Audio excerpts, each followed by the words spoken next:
ಒಂದು ನಾಲ್ಕು ಜನ ಸ್ನೇಹಿತರು ಸೇರಿಕೊಂಡು ಮೈಸೂರಿಗೆ ಹೊಂಟಿದ್ರಂತ ದಸರಾ ನೋಡಬೇಕು ಅಂತ ತಿಳ್ಕೊಂಡು. ಮೈಸೂರಿಗೆ ಹೊಂಟಿದ್ರು ದಸರಾ ನೋಡಬೇಕು ಅಂತ. ಎದ್ರೊಳಗೆ ಹೊಂಟಿದ್ರು, ಟ್ರೈನಾಗ ಹೊರಟಿದ್ರು. ಟ್ರೈನಾಗ ಹೊರಟಾಗ ಏನಾಯ್ತು, 7 ಗಂಟೆಗೆ ಟ್ರೈನ್ ಇತ್ತು. ಇವ್ರು 6 ಗಂಟೆಗೆ ಹೋಗಿ ಕೂತ್ರು ಊರ್ಕಿಂತ ಮೊದಲು. ಯಾಕೆ ಮನ್ಯಾಗ ಮಾಡೋಕ್ಕೇನು ಕೆಲಸ ಇಲ್ಲ, ದಸರಾ ನೋಡೋದು ಒಂದು ವೈಭವ ಇತ್ತಲ್ಲ ತಲೆಯಾಗ. 6 ಗಂಟೆಗೆ ಹೋಗಿ ಕೂತ್ರು. ಇನ್ನು ಯಾರೂ ಬಂದಿದ್ದಿಲ್ಲ, ಇನ್ನು ಟ್ರೈನ್ಯಾಗ ಯಾರೂ ಬಂದಿದ್ದಿಲ್ಲ. ನಾನು ಅದ್ರಾಗ ಒಬ್ಬ 4 ಮಂದಿ ಒಳಗೊಬ್ಬ ಅಂದ. ಮತ್ತು ಹೆಂಗಿದ್ರು ಯಾರೂ ಬಂದಿಲ್ಲ, ಒಂದು ಸ್ವಲ್ಪ ಹೋಗಿ ಹಾಕೊಂಬರು ನಾನು ಅಂದ. ಏನು ಹಾಕೊಂಬರು ನಂದನ್ರಿ, ಭಾಳ ಚಂದ ಗೊತ್ತಾಗ್ಬಿಡತ್ತೆ ನೋಡ್ರಿ ಇಂಥವೆಲ್ಲ. ಹಾಕೊಂಬರು ನಾನು ಅಂದ. ದುರಂತ ಅನ್ನೋಂಥದ್ದು ಹೆಂಗಿರ್ತೈತಿ ಅಂದ್ರೆ, ಏನಾದರೂ ಒಂದು ಒಳ್ಳೆ ಕೆಲ್ಸಕ್ಕೆ ಬಾ ಅಂತಂದ್ರೆ ಒಂದು 10 ಸರಿ ಫೋನ್ ಮಾಡ್ಬೇಕ್ರಿ. ಯಾರನ್ನಾರು ಕರಿಬೇಕು ಅಂದ್ರೆ, ಪುರಾಣ ಕೇಳಕ್ಕೆ ಬಾ ಅಂದ್ರೆ ಒಂದು 3-4 ಸರಿ ಫೋನ್ ಮಾಡಿ ಕರೆದಾಗ ಅವಾಗ ಒಂದು ಸರಿ ಬರ್ತಾರೆ. ಆದ್ರೆ ಇಂಥ ಕೆಲ್ಸಕ್ಕೆ ಬಾ ಅಂತಂದ್ರೆ ಅವ್ರು ಇವ್ರಕಿಂತ ಮೊದಲು ಹೋಗಿ ಓಡಿ ಹೋಗಿ ಅವರ ನಿಂತಿರ್ತಾರೆ. ಅಂತಿದ್ದಂಗೆ ತಡ 4 ಮಂದಿ ಆದ್ರೆ ನಡಿ ಅಂತ ತಿಳ್ಕೊಂಡು ಹೋದ್ರು.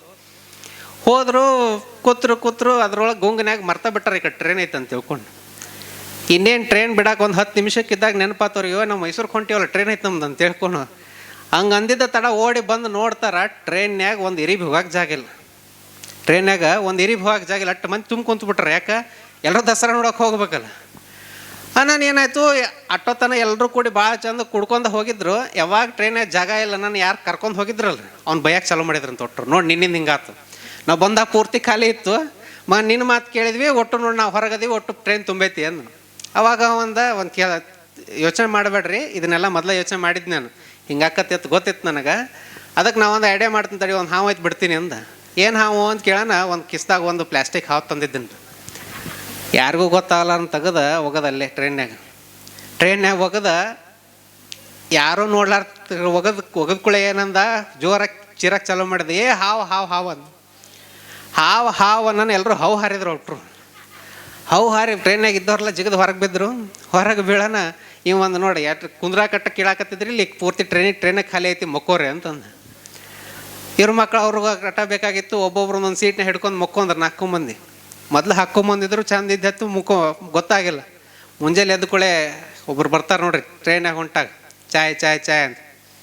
ಚಾಯ್ ಅಂತ ನಾವು ಒಬ್ಬಗೆ ಎಚ್ಚರಾಗಿ ಕೇಳಿದೆ, ಮೈಸೂರು ಬಂತನ್ರಿ ಅಂದ. ಮೈಸೂರು ಯಾಕೆ ಇಲ್ಲಿಗೆ ಬರ್ತತಿ ಅಂದ ನಾವು. ಅಲ್ರಿ ನಾವು ಮೈಸೂರಿಗೆ ಬಂದಿವನ ಅಂದ. ಇಲ್ಲ ಮೈಸೂರಿಗೆ ಹೋಗಿಲ್ಲ, ಇಲ್ಲೇ ಟ್ರೈನ್ ಅಂದ. ಯಾಕೆ ಮತ್ತು ನೀನು ಮೈಸೂರಿಗೆ ಹೋಗೋ ಟ್ರೈನ್ ಅಲ್ಲೇನದು? ಹೌದು ಮೈಸೂರಿಗೆ ಹೋಗೋ ಟ್ರೈನ, ಆದ್ರೆ ನೀನು ಇದ್ರೊಳಗೇನ ಹಾವು ಬಂದಿತ್ತಂತ ಟ್ರೈನ್ ಇಲ್ಲೇ ಬಿಟ್ಟು ಹೋಗ್ಯಾರ ಅಂದ. ಹಂಗೆ ಮೈಸೂರಿಗೆ ಹೋಗೋ ಟ್ರೈನ್ ಹೋಗಿರ್ತೈತಿ. ಆ ಟ್ರೈನ್ ಹತ್ತುವಂಥ ಜವಾಬ್ದಾರಿ ನಮ್ದು ಹೆಂಗಿರ್ತೈತೋ ಹಂಗೆ ನವರಾತ್ರಿ ಹೋಗುವಂಥದ್ದು ಹೋಗ್ತಿರ್ತೈತಿ. ಅದನ್ನು ಸಾರ್ಥಕ ಮಾಡ್ಕೊಳ್ಳುವಂಥ ಜವಾಬ್ದಾರಿ ನಮ್ದು ಇರ್ತೈತಿ ಅಂತಕ್ಕಂಥದ್ದು. ಕಾಲಕ್ಕೆ ಏನು ಹೇಳಬೇಕು ಅಂದ್ರೆ, ದಸರಾ ವೈಭವವನ್ನು ನೋಡಬೇಕು ಅಂದರೆ ಜಮಖಂಡಿ ಮುತ್ತಿನಕಂಟಿ ಹಿರೇಮಠಕ್ಕೆ ಬರಬೇಕು ಅನ್ನುವಂಥದ್ದು. ಅಷ್ಟರ ಮಟ್ಟಿಗೆ ಅದ್ಭುತವಾಗಿರ್ತಕ್ಕಂಥ ಈ ದಸರಾ ಕಾರ್ಯಕ್ರಮಗಳನ್ನು ಮುತ್ತಿನಕಂಟಿ ಹಿರೇಮಠದಲ್ಲಿ ಪೂಜ್ಯರ ದಿವ್ಯ ಮಾರ್ಗದರ್ಶನದೊಳಗೆ ಸಾನ್ನಿಧ್ಯದೊಳಗೆ ನಡೆಸ್ಕೊಂಡು ಬಂದಿರತಕ್ಕಂಥದ್ದನ್ನು ನಾವಾದರೂ ಸಹಿತ ನೋಡ್ತಾ ಇದ್ದೇವೆ. ಯಾಕಂತಂದ್ರೆ ಸಾಮಾನ್ಯವಾಗಿ ಈ ನವರಾತ್ರಿ ಅಂತ ಬಂದ್ರೆ ಸಾಕಷ್ಟು ಕಡೆ ಈ ದಸರಾ ಕಾರ್ಯಕ್ರಮ, ಈ ಥರ ನವರಾತ್ರಿ ಕಾರ್ಯಕ್ರಮಗಳು ನಡೀತಾವೆ. ದೇವಿ ಪುರಾಣದ ಪಾರಾಯಣ ಕಾರ್ಯಕ್ರಮಗಳು ನಡೀತಾವೆ. ಈ ವರ್ಷವೂ ಸಹಿತ ಎಲ್ಲ ಕಡೆ ನಡೀತಿರ್ತಾವೆ. ಆದ್ರೆ ಈ ಕ್ಷಣಕ್ಕೆ ನಮಗೆ ಆ ಜಗನ್ಮಾತೆ ಎಲ್ಲಿ ಅದಾಳ ಅಂತ ತಿಳ್ಕೊಂಡು ಕೇಳಿದ್ರೆ ಆಕೆ ಎಲ್ಲೂ ಇಲ್ಲ, ಈ ಜಮಖಂಡಿ ಮುತ್ತಿನಕಂಟಿ ಹಿರೇಮಠದೊಳಗೆ ಅದಾಳ ಅನ್ನುವಂಥ ಭಾವ ನಮಗಾದರೂ ಸಹಿತ ಬರ್ತಾ ಇದೆ ಅಂತಕ್ಕಂಥದ್ದು. ಯಾಕಂದ್ರೆ ಜಗನ್ಮಾತೆ ಎಲ್ಲಾದರೂ ಇರಬೇಕಾಗಿತ್ತು ಅಂದ್ರೆ ರೊಕ್ಕ ಕೊಟ್ಟರೆ ಬರುವಂಥ ಕೆಲ್ಲಕ್ಕೆ. ಯಾಕೆ, ಇಡೀ ಜಗತ್ತಿನ ಸಂಪತ್ತು ಆಕಿನ ಕಡೆ ಐತೆ, ಆಕಿನಿಗೇನು ರೊಕ್ಕ ಕೊಟ್ಟು ಕರ್ಸೋದೈತೆ? ಹೌದಲ್ಲ? ಆ ತಾಯಿ ಎಲ್ಲಾದರೂ ಬರ್ತಾಳ ಅಂತ, ಎಲ್ಲಾದರೂ ನೆಲೆಸ್ತಾಳ ಅಂತಂದ್ರೆ ಆಕೆಗೆ ಏನು ಕೊಡಬೇಕು? ಸ್ವಚ್ಛ ಮನಸ್ಸಿನ ಭಕ್ತಿಯನ್ನು ಕೊಡಬೇಕು. ಅಂಥ ಭಕ್ತಿಯನ್ನು ತಾವೆಲ್ಲರೂ ಕೊಟ್ಟಿದ್ದೀರಿ ಅನ್ನುವಂಥ ಕಾರಣಕ್ಕಾಗಿಯೇ ತಾಯಿ ಇವತ್ತಿಲ್ಲಿ ನೆಲೆಸಿದಾಳ ಅನ್ನುವಂಥ ಮಾತು ನಮಗಾದರೂ ಸಹಿತ ವೇದ್ಯ ಆಗ್ತಾ ಇದೆ ಅಂತಕ್ಕಂಥದ್ದು. ಹಾಗಾಗಿ ನವರಾತ್ರಿ ಅನ್ನುವಂಥದ್ದು ಬಹಳಷ್ಟು ವಿಶೇಷ. ನಮ್ಮ ಧರ್ಮದೊಳಗೆ ನವರಾತ್ರಿಗೆ ವಿಶೇಷವಾಗಿರ್ತಕ್ಕಂಥ ಸ್ಥಾನಮಾನವನ್ನು ಕೊಟ್ಟಿದ್ದಾರೆ. ನೀವೆಲ್ಲರೂ ಸಹಿತ ಸಾಕಷ್ಟು ವರ್ಷಗಳಿಂದ ಆ ದೇವಿಯ ಪುಣ್ಯ ಚರಿತ್ರೆಯನ್ನು ಕೇಳ್ಕೊಂಡು ಬಂದಂಥವ್ರಾಗಿದ್ದೀರಿ. ನವರಾತ್ರಿ ಅಂತಂದ್ರೆ ಬಹುಶಃ ಅದಕ್ಕೆ ದೇವಿ ಪುರಾಣಕ್ಕೆ ಒಂದು ಮಾತು ಅಂತಾರೆ, ಇದು ದೇವಿ ಪುರಾಣ, ಅದು ದೇಹದ ಪುರಾಣ ಅಂತ ತಿಳ್ಕೊಂಡು. ಅಂದ್ರೆ ಯಾವ ಥರನಾಗಿ ಆ ತಾಯಿ ಆಗಿರ್ತಕ್ಕಂಥವಳು ದುಷ್ಟಶಕ್ತಿಯ ವಿರುದ್ಧ ಧರ್ಮಶಕ್ತಿಯಾಗಿ ಆ ವಿಜಯವನ್ನು ಸಾಧಿಸಿದ್ಲು ಅನ್ನುವಂಥ ವಿಚಾರಕ್ಕಾಗಿ ಅದನ್ನು ನಾವು ಇವತ್ತಿಗೂ ಸಹಿತ ಅದನ್ನು ಕೇಳುವಂಥ ವಿಚಾರವನ್ನು ಮಾಡ್ತೀವಿ.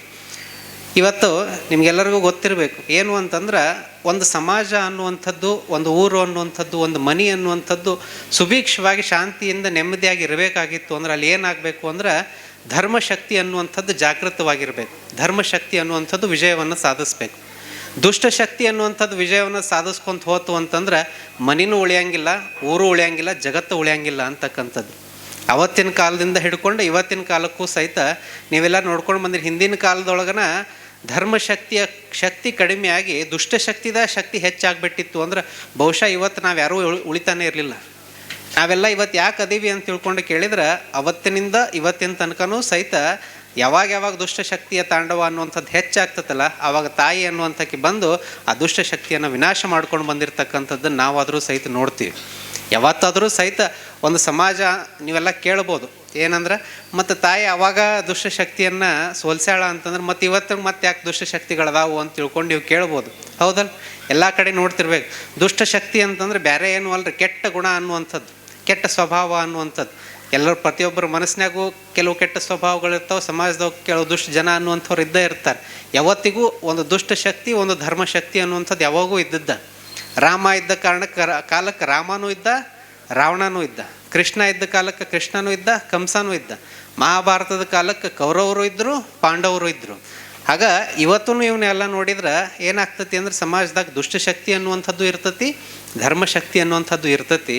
ಆದ್ರೆ ಸಮಾಜ ಅನ್ನುವಂಥದ್ದು ಒಳ್ಳೆಯ ರೀತಿ ಒಳಗೆ ನಡಿಬೇಕಾಗಿತ್ತು ಅಂದ್ರೆ ಅಲ್ಲಿ ಏನಾಗಬೇಕು, ಯಾವತ್ತಿದ್ರೂ ದುಷ್ಟಶಕ್ತಿ ಅನ್ನುವಂಥದ್ದು ಸೋಲ್ಬೇಕು, ಧರ್ಮಶಕ್ತಿ ಅನ್ನುವಂಥದ್ದು ಗೆಲ್ಲಬೇಕು. ಹಂಗೆ ಹಂಗೆ ಮಾಡುವಂಥಕ್ಕೆ ಯಾರು ಅಂತ ತಿಳ್ಕೊಂಡು ಕೇಳಿದ್ರೆ ಆಕಿ ಜಗನ್ಮಾತೆ ಅನ್ನುವಂಥ ವಿಚಾರ. ಹಾಗಾಗಿನ ಈ ನವರಾತ್ರಿಯ ವಿಶೇಷ ಕಾರ್ಯಕ್ರಮಗಳು ಯಾಕೆ ಇರ್ತಾವೆ ಅಂತ ತಿಳ್ಕೊಂಡು ಕೇಳಿದ್ರೆ ನಾ ಆಗಲೇ ಹೇಳಿದಂಗೆ ಇದು ದೇವಿ ಪುರಾಣ ಅಲ್ಲ, ದೇಹದ ಪುರಾಣ. ಈ ಮಾತನ್ನು ನೀವು ಭಾಳಷ್ಟು ಸರಿ ಕೇಳಿರ್ತೀರಿ. ಅಂದ್ರೆ ನಮ್ಮ ಹೊರಗಿರುವಂಥದ್ದಲ್ಲ, ನಮ್ಮ ಮನಸ್ಸಿನೊಳಗನ ಎಷ್ಟೋ ದುರ್ಗುಣಗಳು ಅನ್ನುವಂಥವು ಇರ್ತಾವೆ, ಕೆಟ್ಟ ಗುಣಗಳು ಅನ್ನುವಂಥವು ಇರ್ತಾವೆ, ಕೆಟ್ಟ ವಿಚಾರಗಳು ಅನ್ನುವಂಥವು ಇರ್ತಾವೆ. ಯಾಕಂತಂದ್ರೆ ನಮ್ಮ ಸುತ್ತಮುತ್ತಲು ಇರ್ತಕ್ಕಂಥ ವಿಚಾರಗಳೆಲ್ಲ ಅದಕ್ಕೆ ಪ್ರಭಾವಕ್ಕೆ ನಾವು ಒಳಗಾಗ್ತಿರ್ತೀವಿ ಯಾವಾಗಿದ್ರೂ ಸಹಿತ. ಟಿ ವಿ ಹಚ್ಚಿ ನೋಡ್ತೀರಿ, ಟಿ ವಿ ಹಚ್ಚಿ ಒಂದು ನ್ಯೂಸ್ ಚಾನಲ್ ಹಚ್ಚಿ ನೋಡ್ರಿ, 10 ನ್ಯೂಸ್ಗಳನ್ನು ನೋಡ್ರಿ. 10 ನ್ಯೂಸ್ದೊಳಗೆ 8 ನ್ಯೂಸ್ ಚಲೋ ಇರ್ತಾವ್ರಿ. ಒಂದು ನ್ಯೂಸ್ ಚಲೋ ಇದ್ರೆ ಭಾಳ ದೊಡ್ಡ ಮಾತದು. ಒಂದು 7-8 ವಿಚಾರಗಳು ಬರೀ ಕೆಟ್ಟದ್ದೇ ಇರ್ತಾವೆ. ಅಲ್ಲಿ ಹಂಗಾತು, ಅವನಿಗೆ ಹೊಡೆದ, ಅವನಿಗೆ ಕೆಟ್ಟದ್ದು ಮಾಡ್ದ, ಇಂಥವ್ರಿಗೆ ತೊಂದರೆ ಕೊಟ್ಟರು, ಬರೀ ಇಂಥವ ಇರ್ತಾವೆ.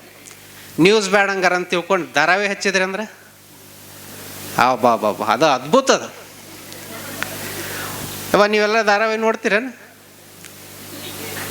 ಇಟ್ಟು ಗಪ್ ಕುಂತೀರಿ ಅಂದ್ರೆ ಪಕ್ಕ ನೋಡ್ತೀರಿ ಅಂತ. ಧಾರಾವಾಹಿ ನಿಮಗೆ ಯಾವ ಚಾನಲ್ನಾಗ ಯಾವ್ದು ಇಷ್ಟ ಬರ್ತದೆ ಆ ಧಾರಾವಾಹಿ ಹಚ್ಚಿ ನೋಡ್ರಿ. ಒಂದರ ಧಾರಾವಾಹಿ ಒಳಗೆ ಚಂದ ಬರೀ ಧರ್ಮವನ್ನು ತೋರಿಸ್ತಾರೆ, ಒಳ್ಳೇದನ್ನು ತೋರಿಸ್ತಾರೆ ಅನ್ನೋಂಥದ್ದು ಇರ್ತತೆ. ಬರೀ ಅತ್ತಿ ಮ್ಯಾಗ ಸೊಸಿ ಹೆಂಗೆ ಮಸ್ಲತ್ತು ಮಾಡಬೇಕು, ಸೊಸಿ ಮ್ಯಾಗ ಅತ್ತಿ ಹೆಂಗೆ ಮಸ್ಲತ್ತು ಮಾಡಬೇಕು, ಅಣ್ಣನ ಮ್ಯಾಗ ತಮ್ಮ ಹೆಂಗೆ ಮಸ್ಲತ್ತು ಮಾಡಬೇಕು, ಇಬ್ಬರು ದೋಸ್ತರು ಕೂಡ್ಕೊಂಡು ವ್ಯವಹಾರ ಚಾಲು ಮಾಡಿದ್ರೆ ಅವನಿಗೆ ಇವ್ ಹೆಂಗೆ ಮೋಸ ಮಾಡಬೇಕು, ಇವನಿಗೆ ಅವ್ ಹೆಂಗೆ ಮೋಸ ಮಾಡಬೇಕು, ಬರೀ ಇಂಥವ ಇರ್ತಾವೆ. ಇವನ್ನೆಲ್ಲ ನೋಡ್ತಾ ಏನಾಗ್ತತಿ, ಮನುಷ್ಯನ ಮನಸ್ಸು ಅನ್ನುವಂಥದ್ದು ಹೆಂಗಿರ್ತತಿ ಅಂದ್ರೆ ಸಹಜವಾಗಿ ಪ್ರಭಾವಕ್ಕೆ ಒಳಗಾಗುವಂಥದ್ದು ಮನುಷ್ಯನ ಮನಸ್ಸು. ಮಕ್ಕಳಿಗೆ ನೋಡ್ರಿ ನೀವು, ಮಕ್ಕಳು ಇರುವಂಥವ್ರು ಹೆಂಗಿರ್ತಾರೆ, ಖಾಲಿ ಹಾಳೆ ಇದ್ದಂಗೆ ಇರ್ತಾರೆ. ಅವ್ರ ಮನಸ್ಸು ಹಂಗೆ ಇರ್ತೈತಲ್ಲ. ನೀವು ಮನೆಯೊಳಗೆಲ್ಲ ತಾಯಂದ್ರಾಗಿರ್ತಕ್ಕಂಥವ್ರು ಎಲ್ಲರೂ ಎಲ್ಲ ವಚನಗಳನ್ನು ಹೇಳ್ತಿದ್ರಿ, ಒಳ್ಳೆ ದೇವರ ಸ್ತೋತ್ರಗಳನ್ನು ಹೇಳ್ತಿದ್ರಿ ಅಂತಂದ್ರೆ ಅವೇನಂತಾವು ಅವ್ರಿಗೆ ಹೇಳ್ಕೊಡೋದ ಬೇಡ, ತಾವ ಹೇಳಕ್ಕೆ ಪ್ರಾರಂಭ ಮಾಡ್ತಾವೆ. ಹೌದಾ? ಮತ್ತು ನೀವು ಮುಂಜಾನೆ ಸಂಜೆ ತನಕ ಬರೀ ಟಿ ವಿ ಹಚ್ಚಾಕತ್ರಿ ಅಂದ್ರೆ ಅವೇನಂತಾವು ಅವು ಪಿಕ್ಚರ್ ಹಾಡಕ್ಕೆ ಚಾಲೂ ಮಾಡ್ತಾವೆ. ಹಾಗಾಗಿ ಯಾಕೆ ಹೇಳೋದು ಈ ಮಾತನ್ನು ಅಂದ್ರೆ ಮನುಷ್ಯನ ಮನಸ್ಸು ಅನ್ನೋ ಬರೀ ಮಕ್ಕಳ ಮನಸ್ಸನ್ನು ಹೇಳ್ತಾ ಇಲ್ಲ, ಪ್ರತಿಯೊಬ್ಬ ಮನುಷ್ಯನ ಮನಸ್ಸು ಹೆಂಗಿರ್ತತಿ ಅಂದ್ರೆ ಪ್ರಭಾವಕ್ಕೆ ಒಳಗಾಗುವಂಥದ್ದು. ಹಂಗೆ ಪ್ರಭಾವಕ್ಕೆ ಒಳಗಾಗಿ ಏನು ದುಷ್ಟ ಸಂಗತಿಗಳು ಅನ್ನುವಂಥವು ನಮ್ಗೆ ಗೊತ್ತಿಲ್ದಂಗೆ ಮನಸ್ಸಿನ ಒಳಗೆ ಬಂದುಬಿಟ್ಟಿರ್ತಾವಲ್ಲ, ಅವನನ್ನೆಲ್ಲ ದೂರ ಮಾಡುವಂಥ ಈ ಒಂದು ಸನ್ನಿವೇಶ ಯಾವುದು ಅಂದರೆ ಈ ನವರಾತ್ರಿ ಕಾರ್ಯಕ್ರಮ ಅಂತಕ್ಕಂಥದ್ದು. ಆ ಥರನಾಗಿ ಮನಸ್ಸಿನಲ್ಲಿರ್ತಕ್ಕಂಥ ದುರ್ಗುಣಗಳೆಲ್ಲ ಹೋಗಿಬಿಟ್ಟು ಅಂತಂದ್ರೆ ಪ್ರತಿಯೊಬ್ಬರ ಮನಸ್ಸಿನೊಳಗೂ ಸಹಿತ ಧರ್ಮಶಕ್ತಿ ಅನ್ನುವಂಥದ್ದು ಜಾಗೃತ ಆಗ್ತದೆ. ಯಾವಾಗ ಶಕ್ತಿ ಅನ್ನುವಂಥದ್ದು ಜಾಗೃತ ಆಗುತ್ತೋ, ಧರ್ಮಶಕ್ತಿ ಅನ್ನುವಂಥದ್ದು ವಿಜಯ ಆಗುತ್ತೋ, ಅಲ್ಲಿ ಸ್ವರ್ಗ ಅನ್ನುವಂಥದ್ದು ಅಲ್ಲೇ ನಿರ್ಮಾಣ ಆಗ್ತತಿ ಅಂತ ತಿಳ್ಕೊಂಡು ಬಸವಣ್ಣವ್ರು ಅದಕ್ಕೆ ಹೇಳ್ತಾರೆ, ದೇವಲೋಕ ಮರ್ತ್ಯಲೋಕ ಬೇರಿಲ್ಲ ಕಾಣಿರ್ಯೋ, ಆಚಾರವೇ ಸತ್ಯವ ನುಡಿಯೋದೇ ದೇವಲೋಕ, ಮಿಥ್ಯವ ನುಡಿಯೋದೇ ಮರ್ತ್ಯಲೋಕ, ಆಚಾರವೇ ಸ್ವರ್ಗ, ಅನಾಚಾರವೇ ನರಕ ಅಂತ ತಿಳ್ಕೊಂಡು. ಅಂದರೆ ನಾವೇನು ಧರ್ಮ ಮಾರ್ಗದೊಳಗೆ ಇದ್ವಿ ಅಂದ್ರೆ ಸ್ವರ್ಗ ಅನ್ನುವಂಥದ್ದು ಎಲ್ಲೋ ಯಾಕೆ ಬೇಕು, ಇಲ್ಲೇ ಇರ್ತದೆ. ಮತ್ತು ಊರಿನೊಳಗೆಲ್ಲ ಬರೀ ದುಷ್ಟತನನ ಹೆಚ್ಚಾಗಿಬಿಡ್ತು ಅಂತಂದ್ರೆ ಅವ್ರು ಮತ್ತು ನರಕವಾಗೇ ಇರ್ತತಿ ಅಂತಕ್ಕಂಥದ್ದು. ಹಾಗಾಗಿ ಹಂಗೆ ಇರ್ತಕ್ಕಂಥ ಎಲ್ಲ ದುಷ್ಟ ಶಕ್ತಿಗಳನ್ನು, ದುಷ್ಟ ವಿಚಾರಗಳನ್ನು, ಕೆಟ್ಟ ದುರ್ಗುಣಗಳನ್ನು ಎಲ್ಲವನ್ನ ವಿನಾಶ ಮಾಡುವಂಥ ಕಾರ್ಯಕ್ರಮನ ಈ ನವರಾತ್ರಿ ವೈಭವ ಅಂತಕ್ಕಂಥದ್ದು. ಇದನ್ನು ಈ ನವರಾತ್ರಿ ಅನ್ನುವಂಥದ್ದು ವರ್ಷಕ್ಕೊಂದ್ಸರಿ ಬರ್ತದೆ, ಹೌದಾ? ವರ್ಷಕ್ಕೊಂದ್ಸರಿ ಬರ್ತತಿ. ಇಂಥ ಕಾರ್ಯಕ್ರಮಗಳನ್ನೆಲ್ಲ ಮಾಡಿದ್ರಿ, ದೇವಿ ಪುರಾಣವನ್ನು ಕೇಳಿದ್ರಿ, ಪೂಜ್ಯರ ಮಾತುಗಳನ್ನು ಕೇಳಿದ್ರಿ ಅಂತಂದ್ರೆ ಆ ನವರಾತ್ರಿ ಬಂದಿದ್ದಕ್ಕೂ ಸಾರ್ಥಕ ಆಗ್ತದೆ. ನಾವು ಇಂಥ ಧರ್ಮದ ಕೆಲಸ ಮಾಡಿದ್ರೂ, ದೇವಿ ಪುರಾಣ ಕೇಳಿದ್ರೂ, ಪೂಜ್ಯರ ಮಾತುಗಳನ್ನು ಕೇಳಿದ್ರೂ ನವರಾತ್ರಿ ಆಗ್ತತಿ, ಕೇಳಲಿಕ್ಕಂದ್ರೂ ನವರಾತ್ರಿ ಆಗ್ತದೆ. ನವರಾತ್ರಿ ತನ್ನ ಪಾಡಿಗೆ ದಾರ ನಡೀತಿರ್ತತಿ, ಯಾರಿಗೋಸ್ಕರ ನಿಂದ್ರಂಗಿಲ್ಲ. ಅದರ ಫಲವನ್ನು ತಗೊಳ್ಳುವಂಥದ್ದು ನಮ್ಮ ಜವಾಬ್ದಾರಿ. ಸರಿ, ಏನಾಗಿತ್ತಂತ ಅಭೂತಪೂರ್ವವಾಗಿರ್ತಕ್ಕಂಥ ಮನಸ್ಸಿಗೆ ಹಿತವಾಗುವಂಥ ಕಾರ್ಯಕ್ರಮ ಮಾಡ್ತಾ ಇರ್ತಕ್ಕಂಥದ್ದು ಅದು ಮುತ್ತಿನಕಂಠಿ ಪರಮ ಪೂಜ್ಯರು ಅಂತಕ್ಕಂಥ ಮಾತುಗಳನ್ನು ನಾವಾದರೂ ಸಹಿತ ಹೇಳ್ತಾ ಇದ್ದೀವಿ. ಅವ್ರು ನೋಡೋಕೆ ಭಾಳ ಖುಷಿ ನನಗೆ. ಯಾಕಂತಂದ್ರೆ ಇಷ್ಟೆಲ್ಲ ಜನರನ್ನು ಕೂಡಿಸುವಂಥ ಕೆಲಸವನ್ನು ಮಾಡಿದಾರಲ್ಲ. ಎಲ್ರಿಗೂ ಏನಿರ್ತೈತೆ ಮನಸ್ಸಿನಾಗ, ನಾವೊಂದು ದೊಡ್ಡ ದೊಡ್ಡ ಬಿಲ್ಡಿಂಗ್ ಕಟ್ಟಬೇಕು, ದೊಡ್ಡ ದೊಡ್ಡ ಕಾರ್ ತೊಗೋಬೇಕು, ದೊಡ್ಡ ದೊಡ್ಡ ಸಂಸ್ಥೆಗಳನ್ನ ಕಟ್ಟಬೇಕು ಅನ್ನುವಂಥ ಮನಸ್ಥಿತಿ ಇರುವಂಥ ಸಂದರ್ಭದೊಳಗೆ ಮುತ್ತಿನಕಂಠಿ ಪರಮ ಪೂಜ್ಯರಿಗೆ ಏನೈತಿ ಅಂದ್ರೆ, ನನಗೆ ದೊಡ್ಡ ದೊಡ್ಡ ಬಿಲ್ಡಿಂಗ್ ಕಟ್ಟೋದು ಬೇಡ, ಏನೂ ಕಟ್ಟೋದು ಬೇಡ, ನಾನು ಇಡೀ ಭಕ್ತಾದಿಗಳನ್ನ ಸೇರಿಸ್ಕೊಂಡು ಒಳ್ಳೆಯ ಸಮಾಜವನ್ನು ಕಟ್ಟಿದ್ರೆ ಸಾಕು ಅಂತ ಇರುವಂಥ ಸ್ವಾಮೀಜಿಗಳು ಯಾರಾದ್ರಿದ್ರೆ ಅದು ಮುತ್ತಿನಕಂಠಿ ಪರಮ ಪೂಜ್ಯರು ಅಂತಕ್ಕಂಥದ್ದು. ಭಾಳ ಸಹೃದಯರು, ಭಾಳ ಮಿತಭಾಷಿಗಳು. ಯಾರೇ ಬಂದ್ರೂ ಸಹಿತ ಇವನಾರವ ಅನ್ಲಾರ್ದಂಗೆ ಎಲ್ಲರೂ ನಮ್ಮವರು ಅನ್ನುವಂಥ ಭಾವದೊಳಗೆ ಇರ್ತಕ್ಕಂಥ ಪರಮ ಪೂಜ್ಯರು. ತಮ್ಮದಷ್ಟ ಸಾಧನೆ ಆಗಲಿ ಅಂತ ತಿಳ್ಕೊಂಡ ತಾವಟ್ಟ ನವರಾತ್ರಿ ವ್ರತಗಳನ್ನು ಮಾಡ್ಕೊಂಡು ಇರ್ಬೋದಾಗಿತ್ತು. ಆದರೆ ಅವ್ರ ಭಾವ ಹೆಂಗೈತಿ ಅಂತ ತಿಳ್ಕೊಂಡು ಕೇಳಿದ್ರೆ, ನಮಗಷ್ಟ ಸಿಗುವಂಥದ್ದಲ್ಲ, ನಮ್ಮ ಭಕ್ತಾದಿಗಳೆಲ್ಲರದೂ ಸಹಿತ ಜೀವನ ಅನ್ನುವಂಥದ್ದು ಉದ್ಧಾರ ಆಗಬೇಕು ಅನ್ನುವಂಥ ಭಾವದೊಳಗೆ ಇಷ್ಟೆಲ್ಲ ಕಾರ್ಯಕ್ರಮಗಳನ್ನು ಮಾಡ್ತಾ ಇದ್ದಾರೆ ಅಂತಕ್ಕಂಥದ್ದು. ಎಷ್ಟು ಶಿಸ್ತುಬದ್ಧವಾಗಿರ್ತಕ್ಕಂಥ ರೀತಿ ಒಳಗೆ, ಎಷ್ಟು ಶಾಂತ ರೀತಿ ಒಳಗೆ ಈ ಕಾರ್ಯಕ್ರಮಗಳನ್ನ ನಡೆಸ್ಕೊಂಡು ಬರ್ತಾ ಇದ್ದಾರೆ ಅಂತಕ್ಕಂಥದ್ದು.